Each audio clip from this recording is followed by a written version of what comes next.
দর্শক মণ্ডলী আসসালামু আলাইকুম, welcome back to my channel. কেমন আছেন সবাই? আশা করি ভালো আছেন। আমার আজকের রেসিপি হচ্ছে মুরগ পোলাও। তো রেস্টুরেন্টে মুরগ পোলাও যারা এখনও রান্না করতে পারেন না তাদের জন্য আজকে রেসিপিটা। তো আমি আজকে রেস্টুরেন্টের মধ্যে একদম মুরগ পোলাও রেসিপি আপনাদেরকে বানিয়ে দেখাবো। যারা এখনও নতুন তারা অবশ্যই একবার ট্রাই করবেন। আশা করি আজকের রেসিপিটা সবার কাছে ভালো লাগবে। ভালো লাগলে আমার চ্যানেলটি অবশ্যই সাবস্ক্রাইব করে পাশে থাকবেন। পাশে থাকা বেল বাটন ক্লিক করে অল নোটিফিকেশন করে রাখবেন। দেখতে পাচ্ছেন এখানে আমি একটা মুরগি নিয়েছি। মুরগিটা আমি একটা বড় সাইজের মুরগি কেটে নিয়েছি। তো 1.5 কেজি একটা মুরগি আমি 8 পিস করেছি। তো এরপর যে চলে চুলায় একটা প্যান বসিয়ে আমি দিয়েছি এখানে 1.5 কাপ সয়াবিন তেল। তেল যখন গরম হয়ে আসছে আমি এরপর দিয়েছি পেঁয়াজ কুচি। আমি এখানে 3টা বড় সাইজের পেঁয়াজ কুচি তেলের সাথে একটু ব্রাউন কালার করে বেরেস্তা রেডি করে নেব। তো এই মুরগ পোলাও খুব সহজ এবং ইজি। তো বেরেস্তা হয়ে গেছে, দেখতে পাচ্ছেন বেরেস্তা ফুল অ্যান্ড ফাইনাল মোচমোচে হয়ে গেছে। আমি বেরেস্তাগুলো এখন একটা ছাঁকনির সাহায্যে উঠিয়ে নেব।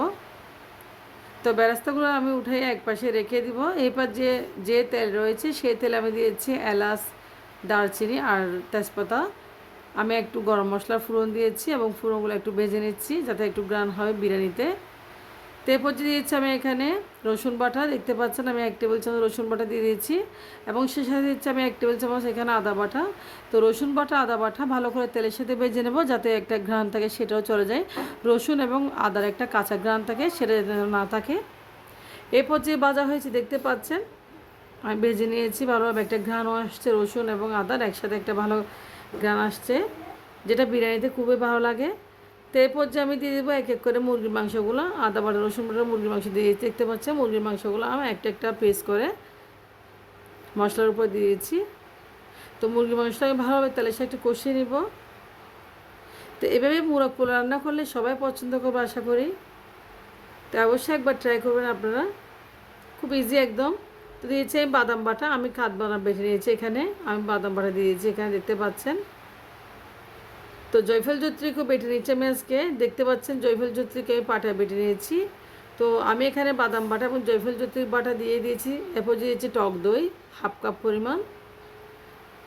তো টক দইটা বাসায় বানানো অবশ্যই। তো বাদাম বাটা, টক দই এবং জয়ফল জয়ত্রী একসাথে দিয়ে আমি কাঁচামরিচ দিয়ে ভালোভাবে একটু কষিয়ে নিব। তো এগুলো হচ্ছে বিরিয়ানির মূল মন্ত্র। আসলে আপনারা জয়ফল জয়ত্রীটা অবশ্যই দিবেন, বেটে দিবেন, বেটে দিলে আসলে বিরিয়ানিটা ভালো লাগে খেতে। তো এরপর যে একটু কষিয়ে নিচ্ছি, দিয়েছি আমি কয়েকটা এখানে কিশমিশ। তো কিশমিশ দিলে একটু বেশি ভালো লাগে বিরিয়ানিতে, যেহেতু মুরগ পোলাও রান্না করবো কিশমিশে দিয়ে দিলাম। তো সবগুলো কষিয়ে নিলাম ভালোভাবে। এরপর যে আমি দিচ্ছি এখানে মশলা, আমি এখানে একটা বিরিয়ানি মশলা রেডি করে নিয়েছি সেটা দিয়েছি। তো বিরিয়ানি মশলা আপনারা রেডি করতে পারেন জয়ফল জয়ত্রীকের গুঁড়া করে এবং কিছু জিরা আর কিছু গরম মশলা মিক্স করে একটা মশলা বানিয়ে নিয়েছি, সেই মশলাটা আমি দিয়ে দিয়েছি, সেটা স্কিপ করে গেছি। এরপর যে দিয়েছি আমি এখানে লবণ পরিমাণ মতো। তো সবগুলো দেওয়ার পরে ভালোভাবে দেখতে পাচ্ছেন আমি দিয়েছি এখানে পেঁয়াজ বেরেস্তা।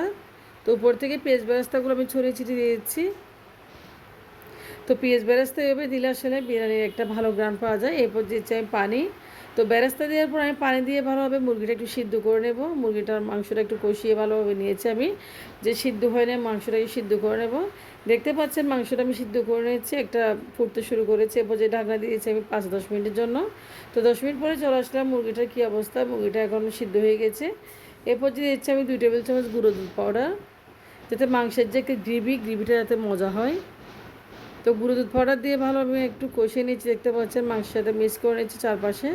এখন মাংসটা হয়ে গেছে, আমি এক সাইড করে নামিয়ে রাখবো। এখন চলে যাচ্ছি আমি আবারও চুলায় একটা বড় প্যান বসিয়ে দিয়েছি। দেখতে পাচ্ছেন আমি কিছুটা তেল দিয়েছি আর দিয়েছি পেঁয়াজ। এখানে আমি একটা বড় সাইজ পেঁয়াজ দিয়েছি।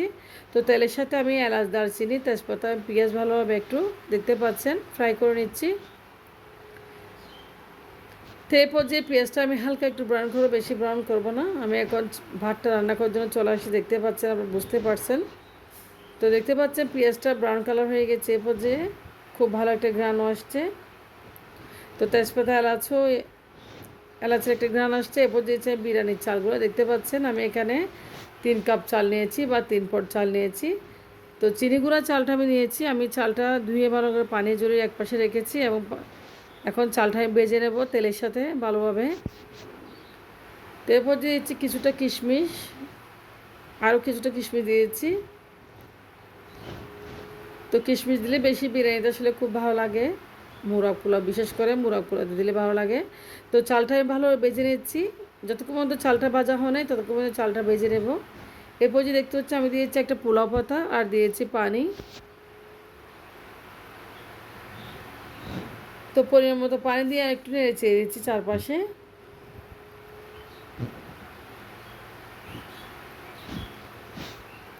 তো দেখতে পাচ্ছেন আমি দিয়েছি আরও 1 পট পানি।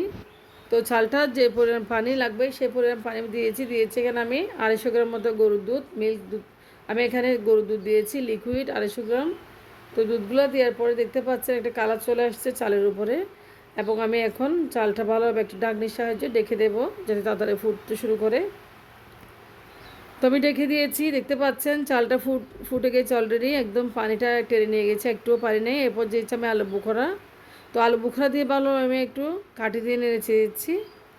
তো ভাতটা পানি শুকিয়ে গেছে, বাট চালটা এখনও ফুটে নেয় ভালোভাবে। তো এরপর যে নেড়েছিলাম আমি দমে রাখবো 5 মিনিট। তো 5 মিনিট পরে আবার চলে আসবো। দেখতে পাচ্ছেন ভাতটা ফুটে গিয়েছে, আমি 5 মিনিট পর আবার চলে আসছি। এখন ভাতটা প্রায় হয়ে গিয়েছে, চালটাও ফুটে গেছে। এরপর যে আমি রান্না করা মাংসটা দিয়েছি, দেখতে পাচ্ছেন মাংসটা উপর থেকে দিয়েছি, এবং যে একটা গ্রেভি মাংস একটা মশলা রয়েছে সেটাও দিয়েছি, তেল মশলাটা উপর থেকে। তো এভাবে বিরিয়ানি রান্না করলে খেতে অসাধারণ। আপনারা চাইলে খুব সহজেভাবে বিরিয়ানি রান্না করতে পারেন, খুব চটজলদি একদম। তো রেস্টুরেন্টের স্টাইলে আজকের বিরিয়ানিটা আমি এরপর যে 5 মিনিট দমে রাখবো মাংসটা দেওয়ার পরে। তো 5 মিনিট পরে আবার চলে আসলাম, আমি নিচের থেকে ভাতটা এভাবে কাটি দিয়ে উঠিয়ে উপরে দিচ্ছি, দেখতে পাচ্ছেন। তো আপনারা চাইলে অল্প ভাত নিয়ে ঢেলে আবার উপরে রাখতে পারেন, কিন্তু আমি সেই কাজটা করে নিই, আমি ভাত নিচ থেকে এভাবে কাটি দিয়ে উপরে তুলে দিচ্ছি। তো আপনারা ওই কাজটাও করতে পারেন, ভাত অল্প নিয়ে মাংস দিয়ে ভাতটা উপরে দিতে পারেন। তবে একই কাজ, দেখতে পাচ্ছেন ভাতটা অলরেডি হয়ে গেছে, মাংসের সাথে আমি ভালো করে ভাতটা মিক্স করে দিচ্ছি। এরপর যে দিয়েছি বেরেস্তা। তো বেরেস্তা দিয়ে আমি নামিয়ে নিচ্ছি, ভাতটা হয়ে গেছে মাশাল্লাহ, খুব ভালো গ্রান আসছে। তো আমি একটা সার্ভিং ডিশে সার্ভ করব। দেখতে পাচ্ছেন আমি একটা প্লেটে নিয়ে নিচ্ছি কিছুটা ভাত আপনাদের দেখার জন্য। দেখতে পাচ্ছেন খুব সুন্দর একটা কালার এসেছে। তো ভাতটা প্রায় হয়ে গেছে, খুব ঝরঝরে একটা ভাত হয়েছে মাশাল্লাহ, খেতেও খুব অসাধারণ হয়েছে আশা করি, দেখতে পাচ্ছেন। তো মাংসটা একদম সিদ্ধ হয়ে গেছে, আমি আপনাদের খেয়ে দেখাচ্ছি। তো রেস্টুরেন্টের মতো হয়েছে আজকে বিরিয়ানিটা, আশা করি আজকের বিরিয়ানিটা অবশ্যই আপনাদের কাছে ভালো লাগবে।